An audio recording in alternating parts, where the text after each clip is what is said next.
제27장.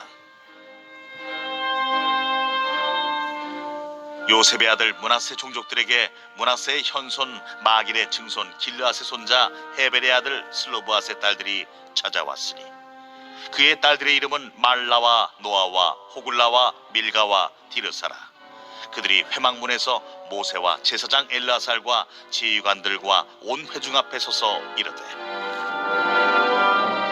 우리 아버지가 광야에서 죽었으나 여호와를 거슬러 모인 고라의 무리에 들지 아니하고 자기 죄로 죽었고 아들이 없나이다. 어찌하여 아들이 없다고 우리 아버지의 이름이 그의 종족 중에서 삭제되리이까? 우리 아버지의 형제 중에서 우리에게 기업을 주소서. 하매 모세가 그 사연을 여호와께 아뢰니라. 여호와께서 모세에게 말씀하여 이르시되, 실로브와 딸들의 말이 옳으니 너는 반드시 그들의 아버지의 형제 중에서 그들에게 기업을 주어 받게 하되 그들의 아버지의 기업을 그들에게 돌릴지니라. 너는 이스라엘 자손에게 말하여 이르기를, 사람이 죽고 아들이 없으면 그의 기업을 그의 딸에게 돌릴 것이요, 딸도 없으면 그의 기업을 그의 형제에게 줄 것이요, 형제도 없으면 그의 기업을 그의 아버지의 형제에게 줄 것이요, 그의 아버지의 형제도 없으면 그의 기업을 가장 가까운 친족에게 주어 받게 할지니라 하고, 나 여호와가 너 모세에게 명령한 대로 이스라엘 자손에게 판결의 규례가 되게 할지니라. 민수기에서 이스라엘 백성들을 지파별로 이렇게 인구조사를 하는 이유는 전투가 가능한 병력을 파악하기 위한 이유였습니다. 앞선 민수기 26장에서는 인구조사를 하는 또 다른 이유가 설명되었죠. 다름 아닌 가나안 땅 분배를 아주 공정하게 하기 위해서였다라는 말씀을 드렸습니다. 그런데 이 과정에서, 땅을 분배하는 과정에서 예상치 못한 문제가 대두되었습니다. 그것이 이제 오늘 본문에 나오는 내용입니다. 땅 분배를 위해서 지파별로 인구조사를 다 끝냈을 때 한 무리의 여성이 모세와 제사장, 이스라엘 지도자들의 무리를 찾아왔습니다. 그녀들은 한 자매로서 슬로브핫이라는 사람의 딸들이었습니다. 므낫세 지파에 속한 이 슬로브핫이라는 사람은 이스라엘 백성들이 광야에서 40년간 지낼 때에 아들 없이 딸만 남기고 죽게 되었습니다. 이 당시에는 일부 다처제가 용인되던 고대 사회였기 때문에 한 가문에 아들이 한 명도 없고 딸만 있었다라는 이것은 매우 드문 일이었습니다.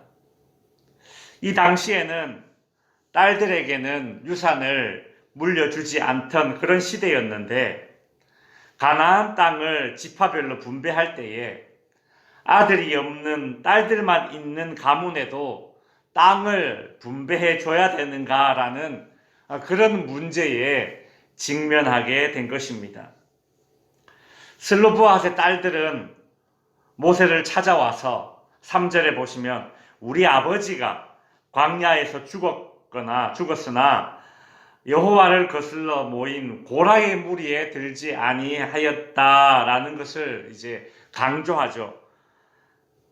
우리 아버지의 가문은 고라당의 무리와 같이 이 반역죄를 저질러서 광야에서 죽은 것이 아니다.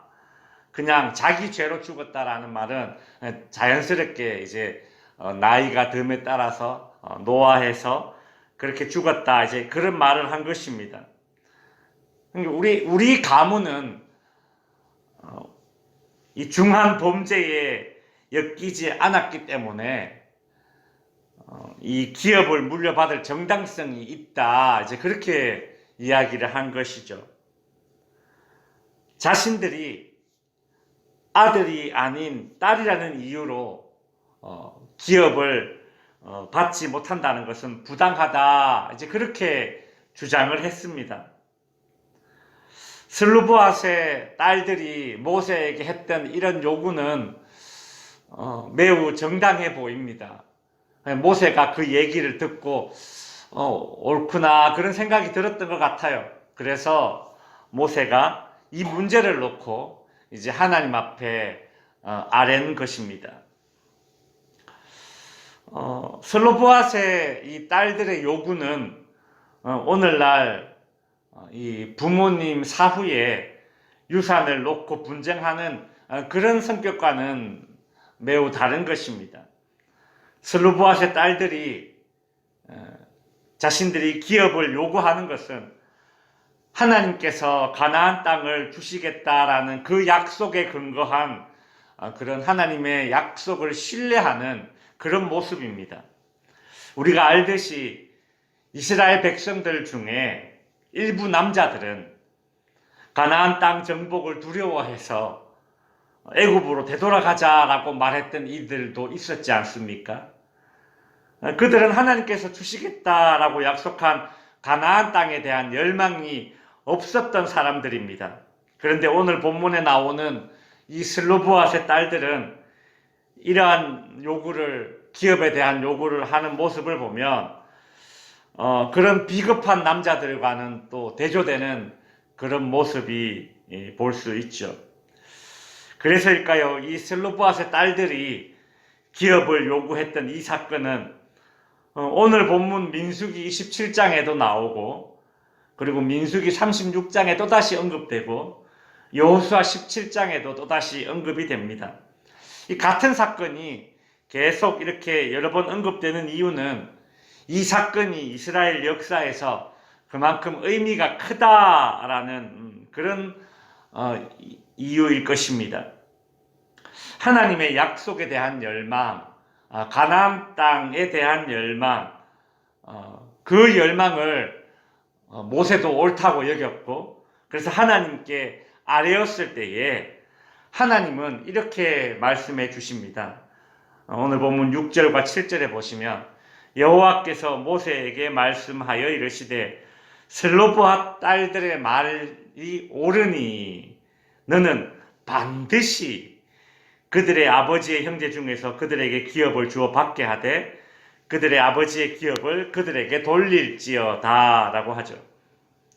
가나안 땅에 대한 열망을 가진 이 슬로보아 딸들의 이러한 요구는 이 당시 고대 근동에서 볼 수 없었던 그런 판례를 남겼습니다.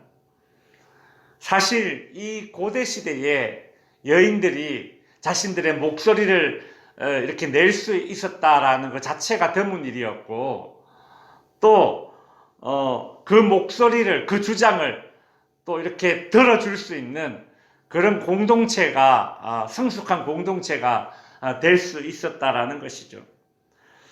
하나님은 아들이 없으면 딸들에게 주고, 딸들이 없으면 아버지의 형제가 없으면 가까운 친척에게 이 기업을 물려받을 수 있도록 그렇게 자세한 그런 지침들을 이제 모세에게 알려주었습니다. 이제 말씀을 정리하겠습니다. 하나님은 이스라엘 백성들에게 가나안 땅을 기업으로 나눠주실 때에도 오늘 본문에 나오는 이 슬로보아스의 딸들의 경우처럼 공감할 수 있고, 그리고 공의롭고 또한 합리적인 원칙을 가지고 땅이 분배되도록 하셨습니다. 공감 있고 공의롭고 합리적인 원칙이 작동되는 이 구약의 이스라엘 공동체는 오늘날 신약의 교회 공동체가 어떤 모습이어야 하는지를 우리에게 미리 보여주는 것이라 할 수 있겠습니다. 교회는 정당한 문제 제기를 묵살해서도 안 되며, 여성이나 아이나 노인이나 가난한 자나 힘없는 자의 목소리가 묻히고 담임 목사나 장로나 어느 한 사람의 권위적인 의사결정으로 움직여서는 안 된다라는 그런 교훈을 우리가 얻게 되죠. 우리 덕지교회 공동체뿐만이 아니라 이 땅의 많은 하나님의 교회들이 슬로보아세 딸들의 문제를 잘 지혜롭게 풀어낸 이 구약의 이스라엘 공동체처럼 공감할 수 있고, 그리고 공의롭고, 그리고 합리적인 그런 원칙이 작동되는 건강한 교회로 든든히 서가도록 교회를 위해서 기도해 주시기 바랍니다. 기도하겠습니다. 하늘에 계신